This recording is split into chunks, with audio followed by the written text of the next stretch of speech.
अधिष्ठाता महोदय, सबसे पहले मैं राज्यपाल महोदय के संवैधानिक पद का सम्मान करता हूँ। लेकिन अध्यक्ष महोदय, आज जिस अवसर पर हम चर्चा कर रहे हैं वह उत्तर प्रदेश की वास्तविक तस्वीर बिल्कुल भी नहीं हो सकती, बल्कि सरकार की कल्पनाशील पेंटिंग सा लगता है। यह अभिभाषण पढ़कर ऐसा लगा मानो प्रदेश में कोई समस्या है ही नहीं, न कोई बेरोजगार है, न कहीं किसान परेशान है, न ही कोई महिला असुरक्षित है। यह अभिभाषण उत्तर प्रदेश की जनता का सच नहीं है। दरअसल यह सरकार के प्रचार विभाग का दस्तावेज बनकर रह गया है। कागज पर विकास है, जमीन पर निराशा है और सदन में सिर्फ आत्म प्रशंसा एवं सरकार का खुद का गुणगान है।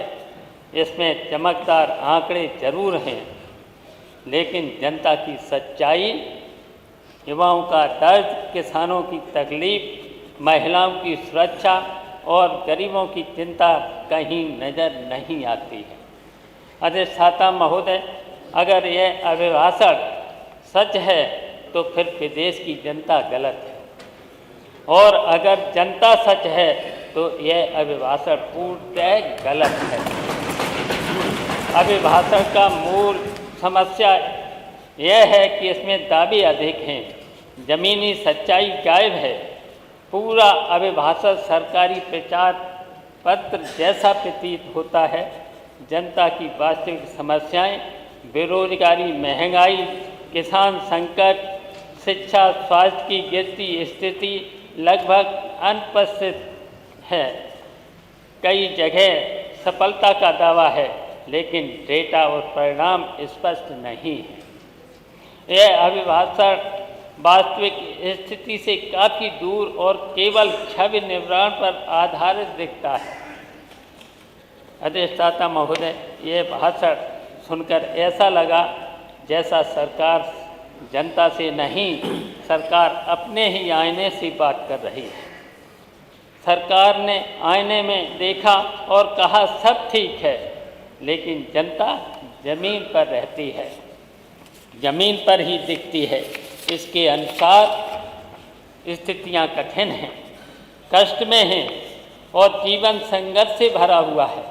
अभिभाषण में हर विभाग शानदार दर्शाया गया है, हर योजना ऐतिहासिक दिखाई गई है, हर निर्णय अभूतपूर्व बताया गया है। यह अभिभाषण उपलब्धियों की किताब नहीं, बल्कि हकीकत से भागने के स्क्रिप्ट लगती है। अभिभाषण में विकास का ढोल इतना बजाया गया कि जनता की आवाज़ ही दब गई।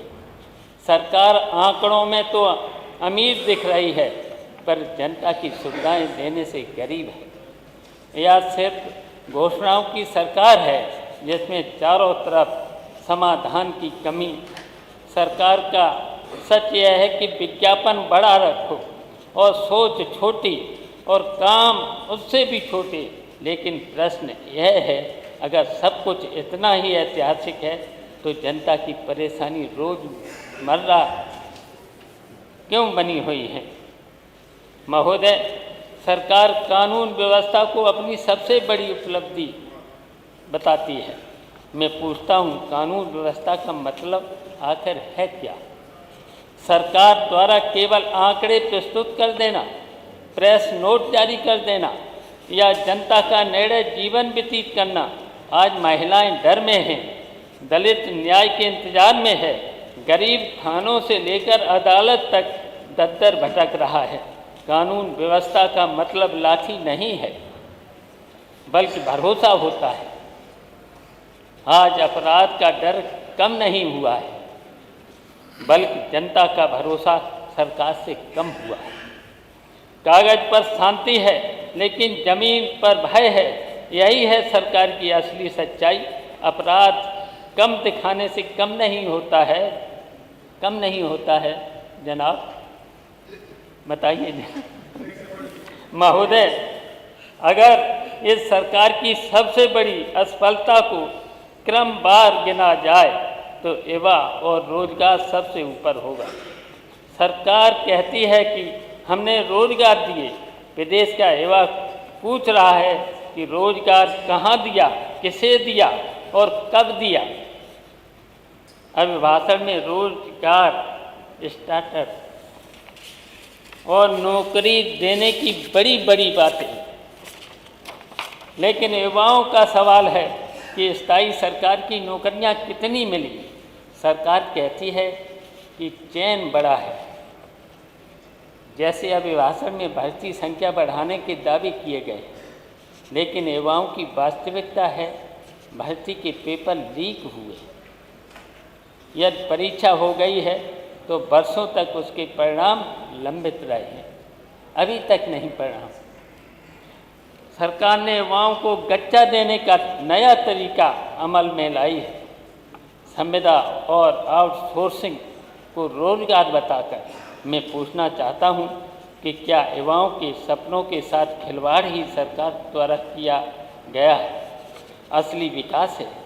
सरकार नौकरी दे पा रही नहीं, लेकिन सरकार युवाओं की उम्मीदें लगातार तोड़ रही।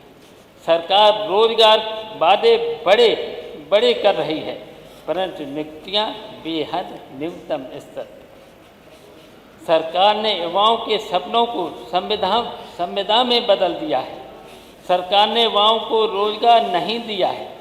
सरकार ने युवाओं को इंतजार का सर्टिफिकेट दिया है। युवाओं के हाथ में डिग्रियां हैं, उम्र निकलती जा रही है और सरकार कहती है सब्र रखिए। कब तक सब्र? महोदय, सरकार सब्र मांग रही है, लेकिन युवा का समय वापस नहीं आएगा। नौकरी का इंतजार कराना ही सरकार की सबसे लंबी योजना लगती है। महोदय, अभिभाषण में किसान बहुत खुश दिखाया गया है, लेकिन वास्तविक किसान आज भी खाद के लिए लाइन में, पानी के लिए आसमान की तरफ और दाम के लिए बाजार की तरफ देख रहा है। लागत बढ़ी, एमएसपी सीमित रही और भुगतान में देरी रही। गन्ना किसान को प्रति कुंटल अगैती किस्म के लिए 400 रुपये प्रति कुंटल, सामान्य गन्ना के लिए लगभग 390 प्रति कुंटल, जबकि कई क्षेत्रों में गन्ने की लागत 425 रुपये आती है और मूल्य निर्धारित किया गया 410। तो ये तो किसानों के, गन्ना किसानों के लिए घाटे का सौदा हो गया। इसमें भुगतान करने में देरी। 2017 से 2025 तक आप गन्ने का दाम मात्र 50 प्रति कुंटल की बढ़ा पाए। 8 साल में केवल 50 रुपये, और कह रहा है मैंने बहुत गन्ने के दाम, पूरा माला माल कर दिया किसान गन्ने का। गन्ना किसान के साथ अन्याय, आपने अन्याय कर रहे हैं। सरकार के भाषणों में किसान समृद्ध है, खुशहाल है, लेकिन खेत में किसान मजदूर है। सरकार कहती है किसानों की आय दोगुनी हुई। अगर आय दोगुनी हुई तो उन पर कर्ज चौगुना क्यों हुआ है? अगर किसानों की आपने आय दोगुनी कर दी है तो किसानों पर चौगुना क्यों हुआ है? अभिभाषण में किसान योजनाएं, बीमा और खरीद के आंकड़े दिए गए हैं, लेकिन ज़मीनी सच्चाई कुछ और ही है। कहती है प्राकृतिक आपदा के में मुआवजा मिल ही नहीं रहा, जहां मिल भी रहा है तो बहुत कम। किसान सम्मान निधि का जिक्र है, लेकिन असल में किसान का सम्मान कहाँ है? किसानों की वास्तविक आय वृद्धि का प्रमाण कहाँ है? किसान खेतों को खून पसीने सींच रहा है, सरकार भाषणों में समृद्धि दिखा रही है। महोदय, अभिभाषण में हर खेत को पानी, लेकिन हकीकत यह है नहरों में सिल्ट जमी, पंप बंद पड़े हैं, परियोजनाएं अधूरी की अधूरी पड़ी हैं, फाइलों में पानी बह रहा है, खेतों में सूखा फंस रहा है। सिंचाई विभाग के बारे में तो जान ही रहे, जल जीवन मिशन को तो हाल ये निराले ही हैं। अब आपके एक जनप्रतिनिधि रोका-राकी कर रहे हैं। मैं तो परिचित हूँ आपके उस जनप्रतिनिधि से, वो जुझारू है और सच बोलने वाला है। यही नहीं, इनके पिताजी को मैं जानता हूँ, वो भी बहुत जुझारू और सच बोलने वाले हैं।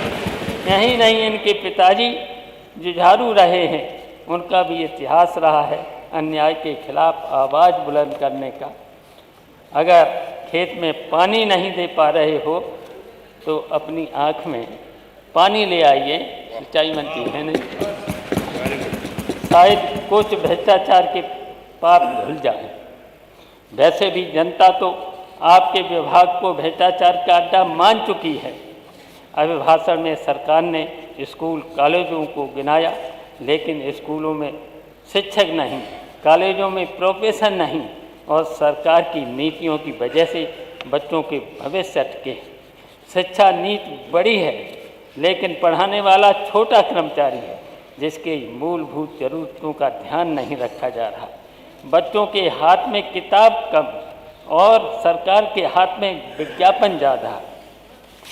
महोदय, अस्पतालों की सूची लंबी है, लेकिन अस्पताल में डॉक्टर कम हैं। दवा बाहर से आ रही है और गरीब की जेब खाली हो रही है। इलाज सरकारी कागज़ में मुफ्त है, लेकिन हकीकत में बहुत महंगा है।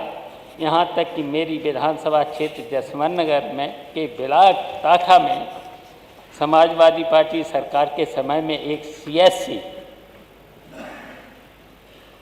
CSC दी थी, जिसमें आप लोग आज तक एक डॉक्टर पोस्ट नहीं कर पाए, एक डॉक्टर पोस्ट नहीं कर पाए। जब पूछा जाता है तो बताया जाता है कि 10 किलोमीटर पर वहाँ एक CSC है। तो इसका मतलब क्या है? डॉक्टरों की कमी है और व्यवस्था का अभाव है। शिक्षा और स्वास्थ्य पर गुणवत्ता सुधार का कोई स्पष्ट रोड मैप नहीं है। सरकार विकास का तो फीता काटने में मापती है।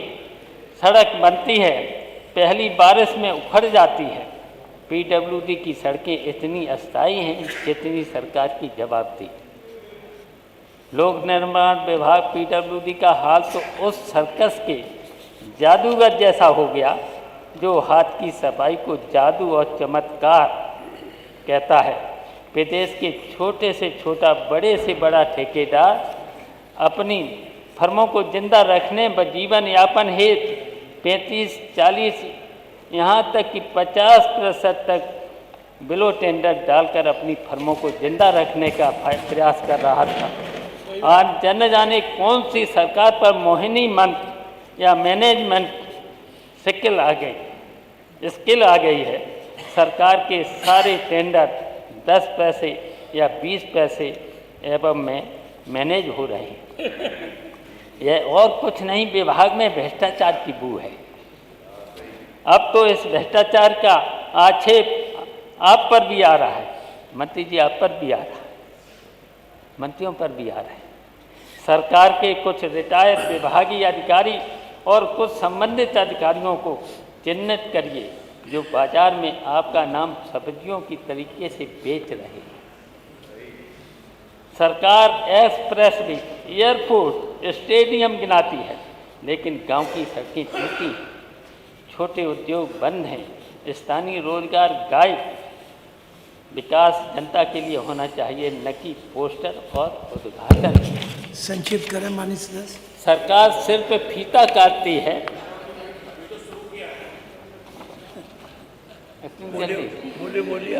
मैंने आपसे अनुरोध किया है कि 15 मिनट से 20 उसको कर लीजिएगा कृपया। खिंचवाती है, अनुरोध है आपसे। जनता का जीवन सुधारने में देखिए, व्यवस्था सबके साथ समान रहेगी। सजाने के चक्कर में गांव का विकास और मूलभूत जरूरतों को भुलाती जा रही है। क्या हुआ? उन गांव का जो आप लोगों ने गोद लिए थे वे जस के तस ही हैं। अगर आप लोगों का गांव के विकास देखना है तो आइए, माने अधिष्ठाता महोदय, आइए देखिए आकर के सफाई की बात करते हैं। आइए हमारा पूरे क्षेत्र में, वैसे तो पड़ोसी हो